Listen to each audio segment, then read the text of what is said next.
Hello everyone and welcome back to Red Room Stories. I know many of you tune into these tales to help you drift off to sleep.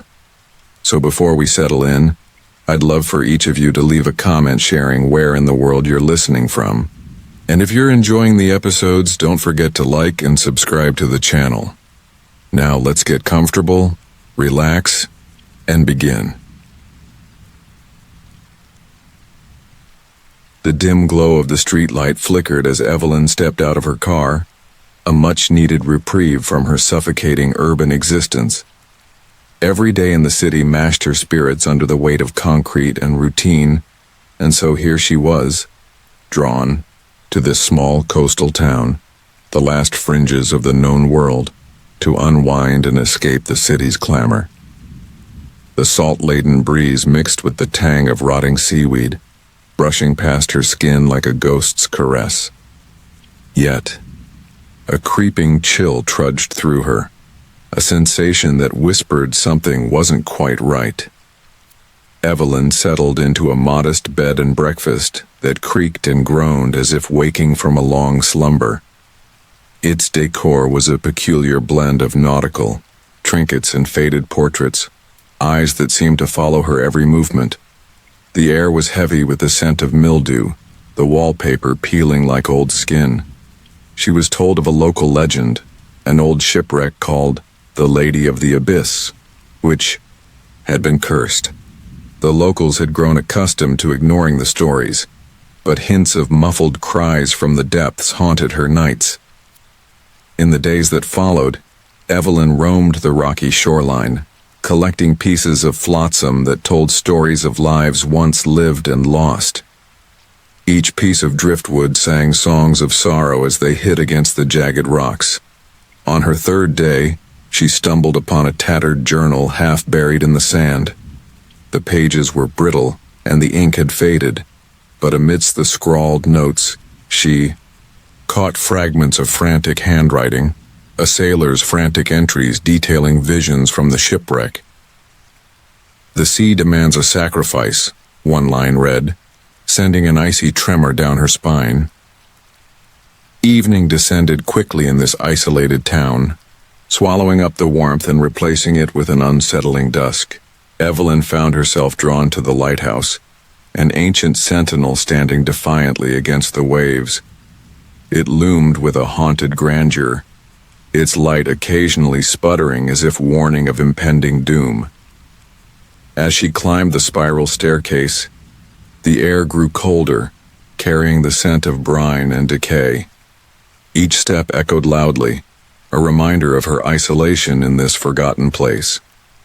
When she reached the top and peered out, the ocean swirled menacingly, each wave a rhythmic chant beckoning her closer. That night, she was stirred from sleep by a distant wailing, a sound haunting and forlorn, rising above the crashing waves. She sat upright, the darkness pounding against the walls of her room. The cries grew louder, morphing from sorrow into something primal, inflicting raw unease into her veins. Unable to bear it any longer, she stumbled out into the night, her heart pounding in time with the cries. Outside, the moon hung high, casting twisted shadows as she followed the sound down narrow, abandoned paths leading toward the water. Kakidin, shoreline appeared different, as though it were alive and breathing, the sand shifting beneath her feet. Shadows flitted just out of sight, teasing her perception. Evelyn's breath quickened as she reached the edge of the surf where the water lapped hungrily. There, something glimmered beneath the dark waves. It was an alluring shimmer, like a lure. Her instincts screamed for her to turn back, yet she felt an insatiable pull urging her closer, as if the sea was whispering her name. Days turned into a blur as Evelyn became entranced by the hidden depths of the ocean, visions of the shipwreck swirling in her mind's eye, discounting the locals' warnings. She began to see glimpses of ghostly figures at the shoreline, translucent souls reaching out with desperate hands. They called to her with faces twisted in anguish, begging for release. Each night intensified, clawing within her sanity, while the journal's words, once vague, now danced in bold clarity, demanding her to act, to answer the ocean's call. Amid her growing obsession, she encountered a man on an errand by the docks, a rugged fisherman who spoke in rough tones about the Lady of the Abyss. He warned of the deep's hunger, of voices that tricked the weary into folly, their twisted laughter echoing beneath the waves. But his words drifted past her unheeded, drowned out by the cacophony of those forlorn cries, and she slipped deeper into a madness only the sea could understand. One stormy night, as the winds howled and the waves thrust themselves against the craggy shorelines, Evelyn awaited the tide's return.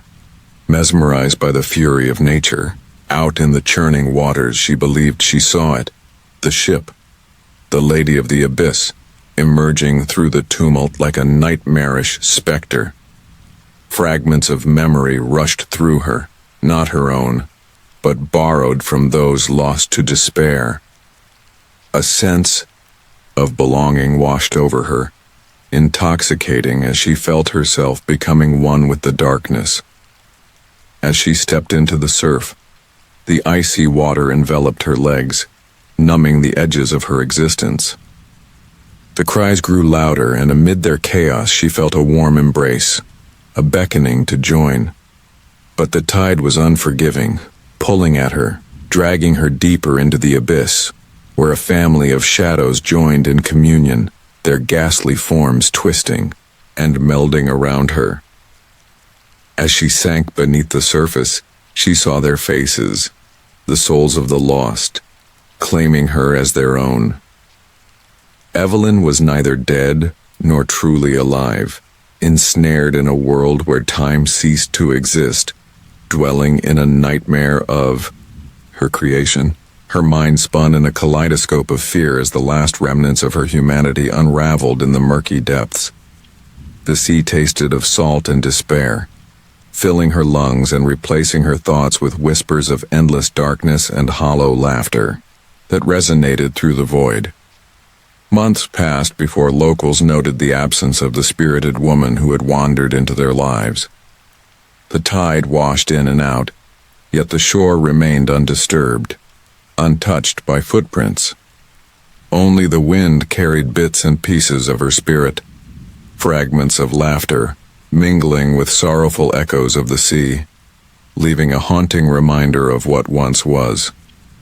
The lighthouse still stood, its beam flickering, and at night, if you stood close enough, you could hear the wailing of souls lost to the Lady of the Abyss, a song of a tragedy that never truly ended. The chill settled over the small town of Brackenridge as twilight draped itself like a shroud across the cracked sidewalks. Bare branches clawed at the heavy gray sky, casting skeletal shadows that flickered in the guttering light of old street lamps. Abandoned storefronts lined Main Street, their windows like empty eyes gazing out at a world that had long forgotten them. Marjorie, a postal worker who had lived in Brackenridge her whole life, felt the unease creeping into her bones as she made her way home after a long shift. Each step echoed against the silence, the sound swallowed by the dense air thick with the scent of damp earth and something faintly metallic that made her skin prickle. On this night, a vibrant moon waged war against the surrounding darkness, illuminating the forest bordering the town like a glinting warning sign. It was a place Marjorie had been taught to avoid as a child, filled with tales of the lost and the cursed. But the legend had lost its grip on her over the years, relegated to mere whispers in the corners of her mind. That was until she stumbled upon an old letter buried in a pile of discarded mail at work, the address smudged and nearly illegible. The name. It sparked a memory, a childhood friend, a game gone wrong. The thought lingered, drawing her closer to an idea that felt like a siren's call. Compelled by a blend of nostalgia and dread, Marjorie ventured into the woodlands the following evening, armed with nothing but a fading flashlight. Her breath hung in the air, freezing before her like tiny ghosts. The trees loomed around her, ancient and gnarled, their bark like the cracked skin of some great beast. She'd always thought they watched, waiting for the unwary to wander too far into their territory. Somewhere deep within, the boundary of safety felt distinctly blurred, as if the very soil whispered secrets warning her to turn back. Yet something drew her deeper into the wild, a peculiar sound, like the soft humming of a lullaby intertwined with the rustling leaves. It was a sound laced with familiarity, tugging at the corners of her memory, pulling her closer to a clearing she swore she had never seen before. The moonlight broke through the canopy above, casting silvery beams that danced upon a large stone altar, worn by time and overgrown with twisted vines. Marjorie felt a pulse in the air, an electric charge that thrummed through her veins, a promise of something lost, but not forgotten. As she stepped closer to the altar, an overwhelming sense of déjà vu washed over her, the memories flooding back like a tidal wave. It was here, in this very spot, that she and her friend had dared to play a game of pretend, a spell cast with hopes of summoning spirits. With that recollection came a surge of panic, as she realized how foolish she had been to revisit the past. The moment felt tainted. The trees seemed to lean in closer, caressing her with whispering winds that turned into mocking laughter, twisting her childhood memories into something dark and unrecognizable. Marjorie stumbled back, her fingers brushing against the cool surface of the altar. Suddenly, a sharp pain pierced her palm, a splinter from the ancient stone digging into her flesh. Blood welled, dripping down like a sacrifice offered to the shadows. The air shimmered, and the hum intensified, becoming a cacophony of dissonant voices lamenting the forgotten rites of the forest. The playful innocence of her childhood went dark as echoes of laughter turned into wails, enveloping her in a tempest of despair. As the sound crescendoed, the world around her warped, the trees becoming twisting figures that stretched and swayed, as if yearning to escape. Her breaths quickened, panic clawing at her throat. Marjorie turned, running, but with every stride, the woods shifted, an ever-moving maze that taunted her. The weight of shadows followed her, whispering her name with a familiarity that turned her insides to ice. No longer the child ignorant of danger, she could only hear the haunting melody of her forgotten friend. Nobody took her seriously as a girl, but now they would pay for forgetting. The scream trapped in her throat bubbled to the surface, her voice carried away into the night, lost among the countless spirits that roam the forest. For every step she tried to take towards freedom, spectral arms reached out from the underbrush, grasping at her ankles, tugging her towards the darkness. Memories of laughter and joy transformed into sobs, memories of light into fears that clawed deeper into the recesses of her mind. Marjorie was consumed, trapped, hunted by the ghosts of her own making. Despair washed over her like a thick fog as she stumbled into an open circle, the very centerpiece of her childhood mischief. And there, standing where her friend once stood, was a figure, twisted, grotesque, a patchwork of sorrow and shadow. The face she had known so long ago was now mercilessly marred, eyes hollow and dark, reflecting nothing but a void. It reached out, not as a friend but as an accuser, fingers elongating into talons that dripped with otherworldly quality. In that heart-stopping moment, recognition scorched through her, a memory of laughter accompanied by the chant they had sung so naively. They had awakened something. The moon hung high, indifferent to her plight as she quaked before the nightmare realized. Her childhood game was no longer a mere folly but a horrific pact, an entanglement woven deep into the fabric of the forest.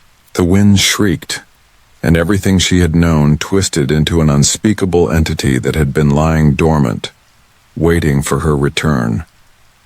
Marjorie cried out, the sound swallowed by the hungry shadows that reached for her until there was nothing left.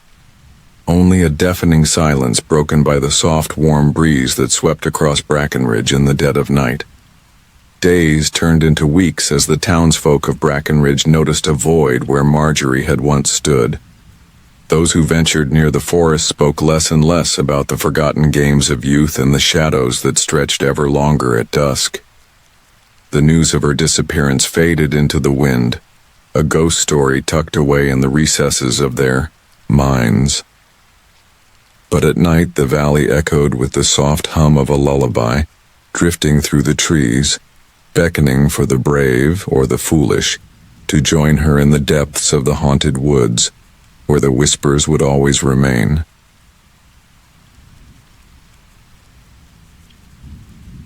The streetlights flickered like dying fireflies, casting a wan glow over the damp pavement. A chill hung in the air, slicing through the residents of Ashwood Lane like ice. It wasn't just the autumn breeze. There was something else. Something heavy that settled over the town like an unwanted fog. Claire, a young journalist with a knack for the strange and unexplained, felt it most keenly as she stepped out of her apartment, armed only with her notebook and an audacious curiosity that often danced on the precipice of recklessness. She had heard whisperings of the Hollow, an abandoned estate at the edge of town where strange lights and noises had been reported by locals, and she sensed it was her ticket to a story that could revive her fading career. As she made her way down the vine-choked path leading to the estate, the shadows seemed to stretch and shift, dark figures flickering just out of the corner of her eye. The closer she got, the more the air thickened with the scent of decaying leaves and something else acrid and sweet, like burnt sugar. Claire's heartbeat quickened, every thud pounding in her ears. She shivered and tightened her scarf around her neck, but the chill seemed to crawl beneath her skin, an invasive presence that demanded her attention. The estate loomed before her, wrapped in overgrown hedges and the whispers of the wind through fractured windows. Its paint was peeling, the very walls sagging as if weary of the secrets they held. Claire pushed through the wrought iron gate, which creaked in protest, a long sigh of discontent. It had been years since anyone dared to enter. Stories of missing pets and lost children swirled about the Hollow, but they were all just local folklore, she assured herself. This would be an exploration, an exposure of myths clashing with reality. Once inside, Claire was greeted by a foul odor that insinuated itself into her nostrils, mingling with the dampness. The floorboards groaned beneath her weight as if the house itself were alive, protesting her intrusion. The walls felt alive too, adorned with flaking wallpaper that once boasted flowers now long since wilted and fading into moldering colors. She moved cautiously down the narrow hallway, her breath hitching as she thought she heard faint whispers echoing within the shadows, indistinct yet disconcerting. A sudden gust of wind slammed the front door shut with a resounding thud, and Claire's heart raced. She was trapped yet fired up with adrenaline. She fumbled her flashlight from her pocket, the beam slicing through the darkness like a scalpel.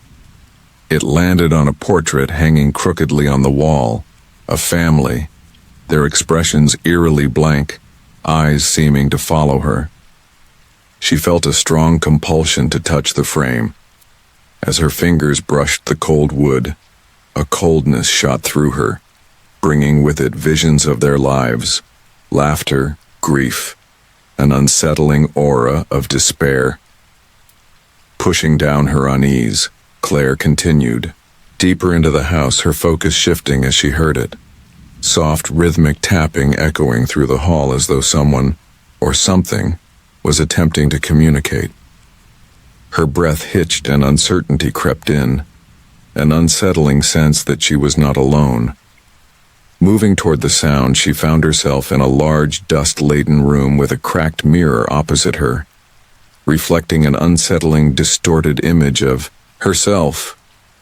A woman on the verge of becoming a specter, lost in a space that seemed to warp reality. The tapping grew louder, and she realized it wasn't just a phantom sound. It emanated from beneath the floorboards, a desperate plea of anguish, or perhaps warning. Too intrigued to turn back, Claire knelt down, pressing her ear to the ground. Her heart raced as a guttural whisper seeped through the cracks, a chilling imprecation that seemed both foreign and hauntingly familiar. The words twisted in her mind, knotting her stomach with dread. Abruptly, the temperature plummeted, and her breath turned to mist.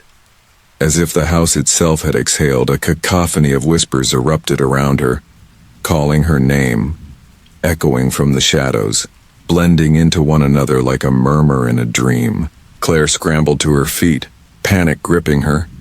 She turned to flee, but the air thickened and the door she came through slammed shut with brutal force, trapping her in this cocoon of fear. In her desperate struggle, she turned into the nearest room, collapsing onto a dusty bed that felt colder than the floor beneath her. She grasped at the fleeting hope of a window, wishing for escape, only to find it barred and covered in layers of dust that had settled like an impenetrable veil. It was then that she noticed the walls closing in, narrowing her vision, a sinister sense of claustrophobia taking hold. Strange seasonal smells wafted from the corners, spices and rot intertwining in a repulsive dance of description, whispering tales of decadent meals past and abandonment that felt alive. Just then, her flashlight flickered and died, leaving her in utter darkness with nothing but the hushed whispers that intensified around her. The shadows morphed into figures, recalling the family from the portrait, their faces twisted in expressions of sorrow and rage. Claire stumbled back against the wall, her mind reeling with the realization that something terrible had happened. Here, something tied to her, something inexplicable yet deeply personal. A flicker of rage flashed in her chest. She had come for a story, and now she was unwillingly a part of it. The ancestral history of this cursed place surged within her, connecting her to their fates. No longer merely an observer, she was now infused with their pain, their tragic end seeping into her veins like poison. Her heart raced, ebbing into a morose surrender. A cold realization washed over her. She had awakened something that should have stayed buried. With a final surge of clarity, Claire bolted toward the barred window, clawing at it, desperation fueling her efforts. But it wouldn't yield. The voices crescendoed into a frenzy, swirling around her like a tempest. She felt her mind fracturing, echoing the despair of those lost souls who had once troubled this space. The room began to warp, the edges of her vision blurring as if reality itself submitted to the chaos within. Soon, the voices ceased, and Claire found herself standing alone in the room, the flickering essence of what had transpired bubbling just beneath the skin of her memory. Outside, beyond the closed doors, a serene night awaited her. Yet somehow, it felt as though she was part of a dream, separate from the world she once knew. Ashwood Lane had transformed in her absence, an illusion of safety, now festering with darker truths.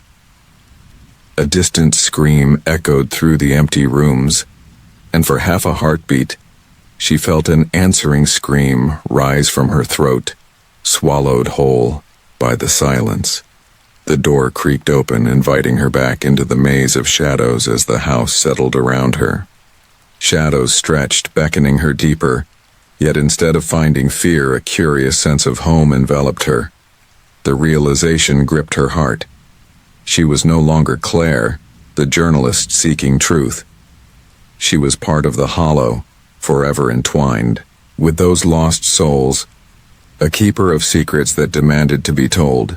She stepped into the night, finding herself resolute in her decision, becoming one with the shadows, echoing the stories that would cling to the unsuspecting wanderers who would cross the threshold of the forsaken house beneath the waning moonlight. Each click of her heels against the pavement melded into the symphony of whispers, an invitation, no, a warning, for the next curious soul to come home.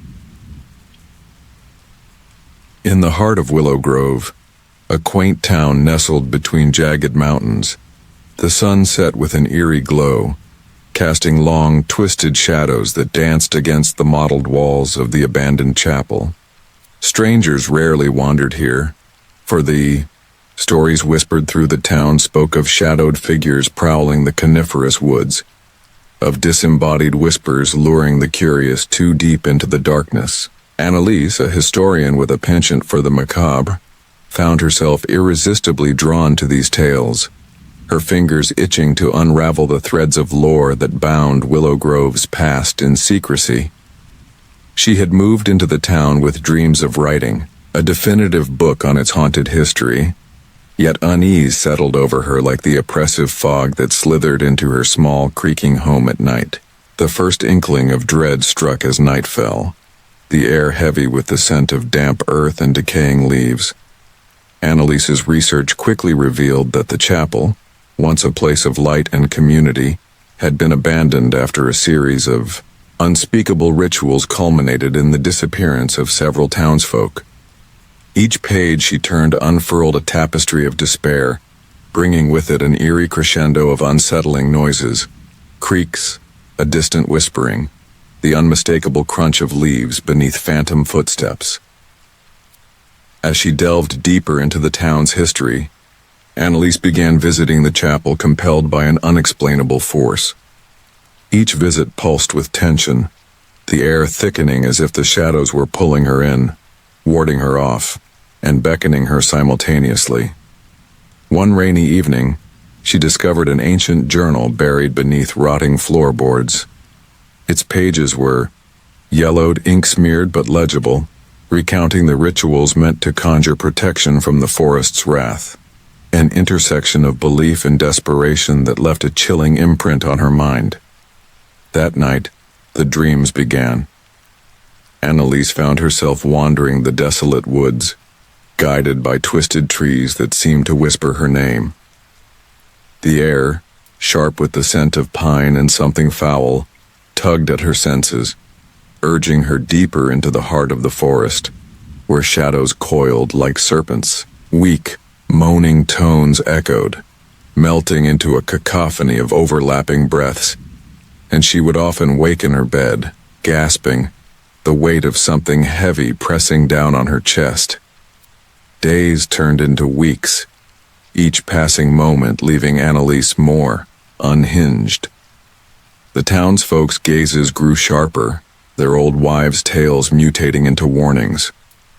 They crossed the street to avoid her, whispers spiraling into the air like vapor trails. Desperate for connection, she reached out, but their words felt coated in something sour and unretractable. "Stay away from the darkness," they'd hiss, their eyes reflecting the sunlight, yet shadowed with fear. Compelled by a force beyond her understanding, Annalise returned to the chapel on a moonless night, determined to unveil whatever lay hidden within its crumbling walls. The heavy door groaned open, and the moment she stepped inside, the temperature dropped.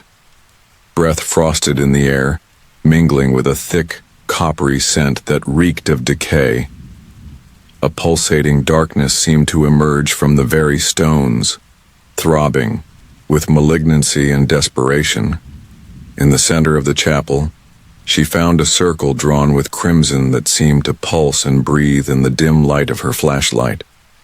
Her heart raced as she traced the edges, unsettling memories flooding back. Of dreams, of shadows, of a knowing that burgeoned within her. The journal whispered secrets she had only just begun to understand, a companion's last words etched deep within her mind, the forest will take what it is owed. As she turned to flee, the air shifted, the whispers crescendoing into wild screeches. Shadows coalesced into grotesque forms, contorted faces unfurling from the darkness like petals. Paranoia pierced her heart, turning every corner of the chapel into a looming threat. Every shadow creeping closer, straining against the pallor of her freakish determination. In frantic desperation, Annalise pored over the pages, searching for a way to undo what had been unleashed, to escape the fetid grip of the woods. But the words twisted and wriggled, ensnaring her thoughts in their deadly embrace, dragging her down a labyrinth of despair. The whispers now spoke in her own voice, urging her to stay, to join their mournful echoes as dusk settled over Willow Grove. She felt a pull at her core, a chilling embrace that promised transcendence and understanding, but also draped her in a cloak of despair. With each moment, her will unraveled like thread unspooling from a tattered seam. Echoes of those lost in the forest beckoned, their voices weaving into her psyche, blurring the lines between ally and adversary. In that twisted moment, she found herself questioning everything. Her purpose, her desires, her very identity. The forest unleashed its hungry tendrils, its darkness eager to reclaim what was once bound in human form. Annalise could feel her body stiffening, but her mind rebelled, fighting against the seduction of the abyss. It was no longer about escaping. It was about understanding what lay just beyond the veil of reality, lurking beneath the throb of her heartbeat, seeking to swallow her whole. As a burst of frigid air swept through the chapel, shadows closed in, and Annalise screamed, a raw, primal plea plunging her into silence. The whispers devoured her in an unholy communion, and in that moment of intertwining shadows, she vanished from Willow Grove's story. Just a whisper now on the lips of the living, merging with the echoes that haunted the trees. In the weeks that followed, the townspeople noticed something strange, an unease in the air heavier than before, a flickering uncertainty. The forest seemed to breathe with new life, shadows intertwining like a tapestry woven by unseen hands. Annalise's name slipped into obscurity, but the darkness kept its promise, for now it had a new voice, seeping into their dreams, weaving through the tales of the old, a reminder echoing through the rustle of leaves. The cycle was unbroken, and somewhere, deep within the thickets of the woods, Annalise wandered, forever entwined in the darkness that now called Willow Grove home.